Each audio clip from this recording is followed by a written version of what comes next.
का स्वागत करती हूँ आपके अपने यूट्यूब चैनल मोटिवेशन बाय दीक्षा में।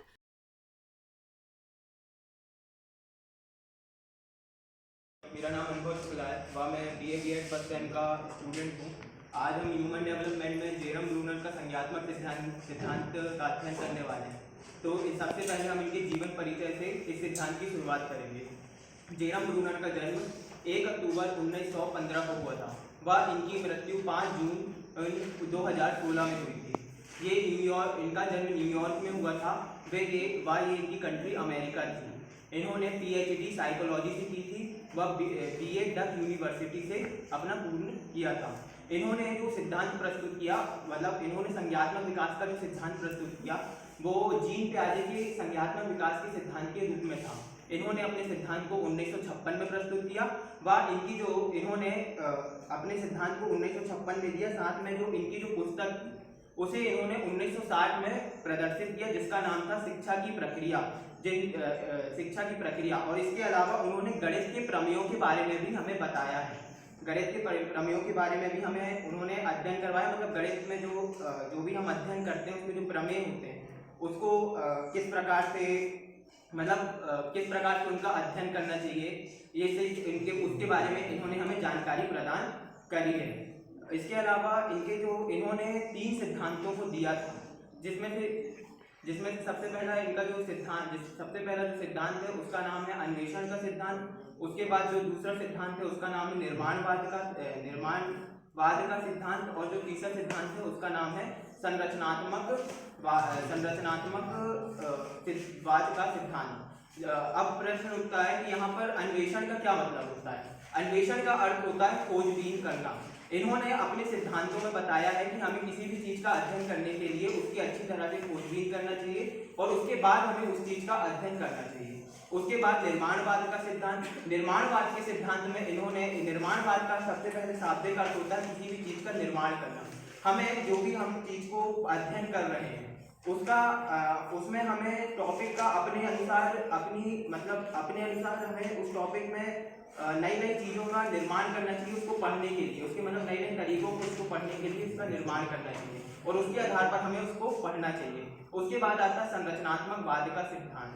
संरचनात्मक वाद का शाब्दिक अर्थ होता है स्वयं के लिए ज्ञान का निर्माण करना या स्वयं के लिए ज्ञान प्राप्त करना। इसके बाद जो अगला टॉपिक है वो है संज्ञात्मक विकास के स्तर। जो जेरम ब्रूनर है उन्होंने संज्ञात्मक विकास के 3 स्तर दिए हैं, जिसमें से सबसे पहला स्तर है क्रियात्मक स्तर, जो जन्म से 2 वर्ष तक रहता है। क्रियात्मक स्तर में जो शिशु होता है वो अपनी अनुभूतियों को प्रकट करने के लिए विभिन्न प्रकार की क्रियाओं को करता है। विभिन्न प्रकार की क्रियाओं में जैसे कि इसका एग्जाम्पल हो जाएगा, जैसे अगर उसको भूख लगी बच्चे को, तो भूख लगेगी तो उसके लिए वो रोएगा, और अगर उसको अच्छा लग रहा है कोई चीज देखने में तो वो उसके लिए अपनी खुशी को जाहिर करने के लिए मुस्कुराएगा या हंसेगा। इस प्रकार इस स्तर में जो बच्चा होता है वो अपनी अनुभूति का मतलब होता है अपनी सोच को प्रकट करना, अपनी इच्छा को प्रकट करना। तो वो अपनी इच्छा को प्रकट करने के लिए विभिन्न प्रकार की क्रियाओं को करता है।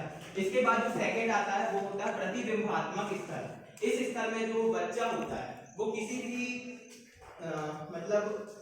वो विभिन्न प्रकार के बिंबों के माध्यम से किसी भी चीज को सीखता है, मतलब देखकर सीखता है। अगर हम मोटे तौर पर बोले तो जो बच्चा होता है वो किसी भी चीज को इस स्तर पर देखकर सीखता है। जैसे कि इसका एग्जांपल ये हो जाएगा कि जैसे आप देखोगे कि जो KG1 के बच्चे होते हैं या फिर छोटे बच्चे होते हैं, उनको हम घर में घर में उनको कुछ भी चीज सिखाने के लिए हम प्रतिबिंबों को दिखाते हैं और प्रतिबिंबों को दिखाकर हम उन चीजों को उनको सिखाते हैं और जिसके कारण उनको वो चीज समझ में आ जाती है। बट ऐसा नहीं है कि जैसे कि हम लोग पढ़ते हैं और कोई चीज को समझ जाते हैं तो उसी तरह से बच्चे भी समझ जाएंगे आसानी से। वो इस प्रकार से नहीं समझ पाते, इसीलिए प्रतिबिंबों को देखकर वो समझते हैं। ये अवस्था 3 वर्ष से 7 वर्ष तक रहती है। इसके बाद जो अगली है वो संकेतात्मक अवस्था। संकेतात्मक अवस्था में संकेतात्मक अवस्था 7 से 15 वर्ष तक रहती है। इस अवस्था में बच्चे का जो ब्रेन होता है वो इतना ज्यादा डेवलप हो जाता है कि वो विभिन्न प्रकार के संकेतों को देखकर उनको समझना प्रारंभ कर देता है और इसके अलावा वो अपनी अनुभूतियों को अपनी भाषा के माध्यम से प्रकट करना चालू कर देता है। मैं अभी बोल रहा हूँ और मैं आपको अपनी भाषा के माध्यम से अपनी अनुभूतियों को प्रकट कर रहा हूँ, ठीक है। अब मेरी उम्र ज्यादा 15 साल से, पर इस 15 साल की उम्र तक भी मैं बोलकर अपनी चीजों को प्रकट करना चालू कर दिया, ठीक है। इसके बाद जो इसका एक एग्जांपल ये हो जाएगा कि जो बच्चा होता है वो इस अवस्था में जो भी मैथ जो होती है उसमें जो भी प्लस माइनस और जितने भी प्रकार के जो भी साइन होते हैं, जो भी चिन्ह होते हैं, उनको देखकर समझने लगता है, वो बता देता है कि ये चिन्ह प्लस का है, ये चिन्ह माइनस का है।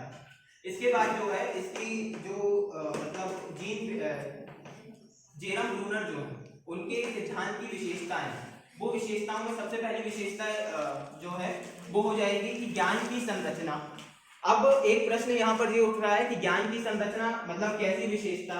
तो ज्ञान की संरचना का मतलब है कि उन्होंने अपने सिद्धांत के माध्यम से ये बताया है कि हमें किस प्रकार से किसी भी ज्ञान को मतलब किस प्रकार से जो भी नॉलेज होता है उसकी संरचना होती है, एक स्ट्रक्चर होता है नॉलेज का, वो उसको उन्होंने अपने सिद्धांत के माध्यम से इस चीज को प्रस्तुत किया है। इसके बाद जो आता है अनुक्रम। अनुक्रम का मतलब इन्होंने अपने सिद्धांत के माध्यम से ये बताया है कि हमें किसी भी चीज का अध्ययन करना चाहिए तो वो भी उसको क्रमबद्ध तरीके से करना चाहिए, लाइन बार करना चाहिए। और इसके बाद जो अगला है वो है पाठ की संरचना। पाठ की संरचना मतलब इन्होंने इनके सिद्धांत के माध्यम से ये स्पष्ट किया है कि पाठ की संरचना के मतलब पाठ की जो संरचना होती है वो मतलब पाठ की संरचना वो किस प्रकार होती है, इस चीज को भी इन्होंने अपने सिद्धांत के माध्यम से प्रस्तुत किया है। और इसके अलावा जो अगला है इनका हो जाएगा पुनः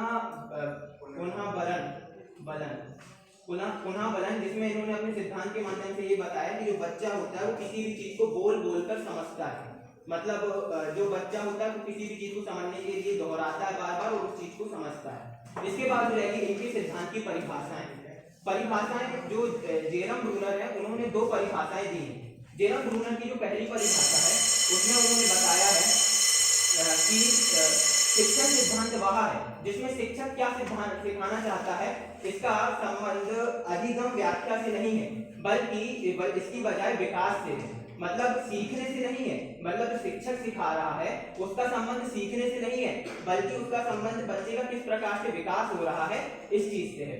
इसके बाद जो अगला इनकी जो अगली परिभाषा है उसमें इन्होंने बताया कि इन्होंने अपने संज्ञानों को सर्वप्रथम प्रणों पर किया, प्रणों के बाद इन्होंने अपने संज्ञानों को विद्यालय जाने वाले बच्चों पर किया, उसके बाद 3 साल के बच्चों पर किया और 3 साल के बच्चों के पश्चात इन्होंने नवजात शिशु पर किया। इस प्रकार जेरम ब्रूनर का सिद्धांत था